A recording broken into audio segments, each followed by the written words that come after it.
राज्याचे उद्योगमंत्री उदय सामंत आपल्याबरोबर आहेत. उदय सामंतजी, गेल्या काही दिवसांपासून जंतर मंतरवरती मोठ्या प्रमाणात आंदोलन जे आहे ते CJPचं अर्थात कॉक्रोच जनता पार्टीचं सुरू आहे. खरं तर हे आंदोलन भरकटलं आहे का? अशा पद्धतीचं जे वक्तव्य आहे सत्ताधारी पक्षाकडनं केलं जात आहे. तुमचं मत काय या सगळ्या आंदोलनाच्या संदर्भात? नाही, भरकटलं म्हणण्यापेक्षा ते मुद्दाम भरकटवलं गेलेलं आहे. कारण आपल्याला माहीत असेल की नीटच्या बाबतीमध्ये विद्यार्थ्यांना न्याय मिळाला पाहिजे ही आमची सगळ्यांचीच भूमिका आहे. त्याच्यामध्ये पंतप्रधान नरेंद्र मोदी साहेबांनी देखील फास्ट ट्रॅकवर कशा पद्धतीनं त्याचा निपटारा केला जाईल हे देखील सांगितलेलं आहे. परंतु दिपकेजींच्या आंदोलनामध्ये जी काही घुसखोरी झालेली आहे ती जर आपण यादी काढली तर ती कधीही नरेंद्र मोदी साहेबांचं समर्थन करणारी यादी नव्हती. ते सगळे त्यांचे विरोधक आहेत आणि त्यांच्या विरोधामध्ये विद्यार्थ्यांनी केलेलं जे आंदोलन आहे त्याच्यावर आरूढ होऊन स्वतःचे पक्ष वाचवण्याचा प्रयत्न ही सगळी मंडळी करत आहेत. आणि म्हणून मला असं वाटतं की भरकटलं म्हणण्यापेक्षा भरकटवण्याचा प्रयत्न करत आहेत. आणि दिपकेजींना माझी विनंती आहे की ते भरकटू देऊ नये. कारण त्यांच्या सगळ्या वातावरणाचा उपयोग करून काही लोक स्वतःच्या पक्षाच्या पोळ्या बसत आहेत. हे आता अख्ख्या देशानं बघितलं आहे. साधं कोकणातलं उदाहरण जर द्यायचं झालं तर आज रत्नागिरीमध्ये एक मोर्चा निघालेला होता. मी मोर्चातली 50 नावं अशी तुम्हाला सांगेन की ज्यांचा नीटशी आणि विद्यार्थ्यांशी काही संबंध नाही. त्यांनी फक्त NDAच्या विरोधामध्ये आंदोलन करावं म्हणून केलेलं आंदोलन आहे. आणि म्हणून विद्यार्थ्यांच्या बाबतीतली आमची भूमिकाही स्पष्ट आहे. नीटच्या विद्यार्थ्यांना न्याय मिळाला पाहिजे.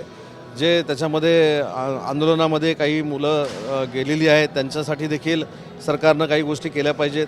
आणि ज्यांनी हे पेपर फोडले ह्यांना कधीही पुन्हा कोण धाडस करणार नाही अशा पद्धतीची शिक्षा झाली पाहिजे ही आमची स्पष्ट भूमिका. 2 दिवसापूर्वी राहुल गांधी स्वतः 3 मूर्ती चौकामध्ये आंदोलन केलेलं, जे 3 मूर्ती चौक पंतप्रधान निवासस्थानाच्या जवळ आहे. खरं तर इंडिया अलायन्सचे सगळे खासदार त्या ठिकाणी उपस्थित होते. आता मात्र राहुल गांधी स्वतः राजघाटावरती सगळ्या इंडिया अलायन्सच्या खासदारांबरोबर जाऊन आंदोलन करतायत. कशा पद्धतीने बघता? हा राजकीय स्टंट आहे. ह्याच्यामध्ये मला असं वाटत नाही की विद्यार्थ्यांचं हित आहे. विद्यार्थ्यांच्या हितामध्ये मग पहिल्याच दिवशी त्यांच्यावर बसायला पाहिजे होतं. ज्यावेळी मुलं एकत्र येत आहेत हे कळलं आणि आपले जे आता नाकारलेले पक्ष आहेत ह्याच्यामध्ये विद्यार्थ्यांमार्फत आपण पुन्हा एकदा बूस्ट घेऊ शकतो अशा पद्धतीचं मार्गदर्शन कोणीतरी केलं असेल.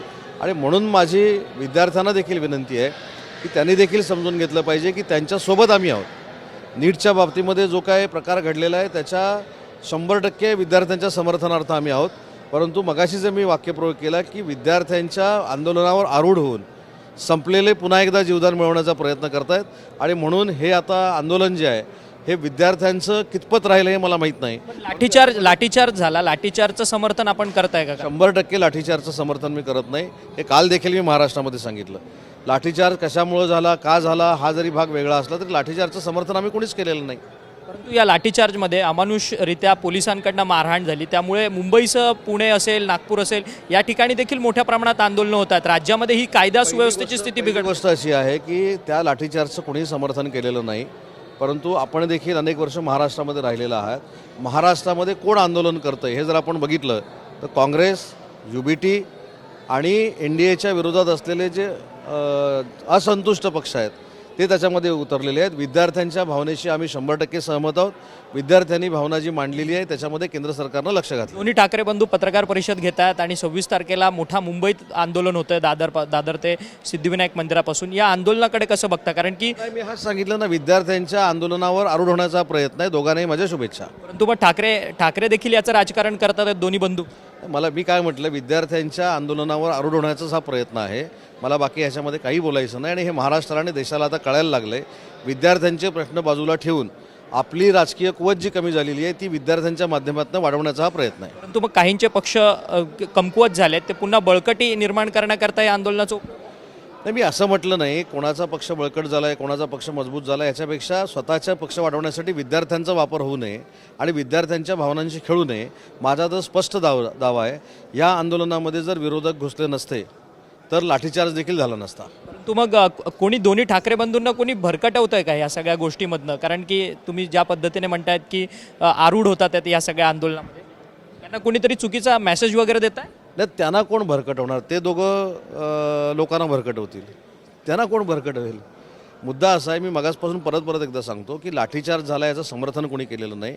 नीटच्या विद्यार्थ्यांना न्याय मिळाला पाहिजे ही आमची शिवसेनेची भूमिका आहे, पण महायुतीच्या सरकारची देखील भूमिका आहे. नरेंद्र मोदी साहेबांनी ट्विट करून त्याला दुजोरा दिलेला आहे. फास्ट ट्रॅकवर सगळं करण्याचा निर्णय घेतलेला आहे.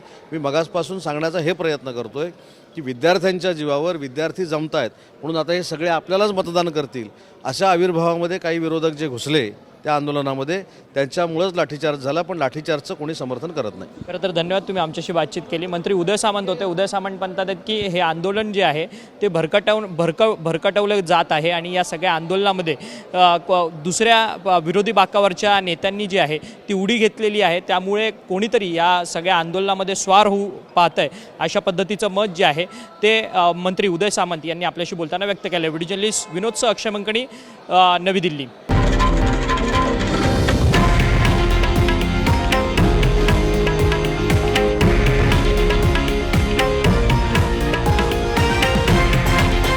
हे आहे देशातील नंबर 1 न्यूज नेटवर्क आणि आपण पाहत आहात TV9 मराठी, एकमेव.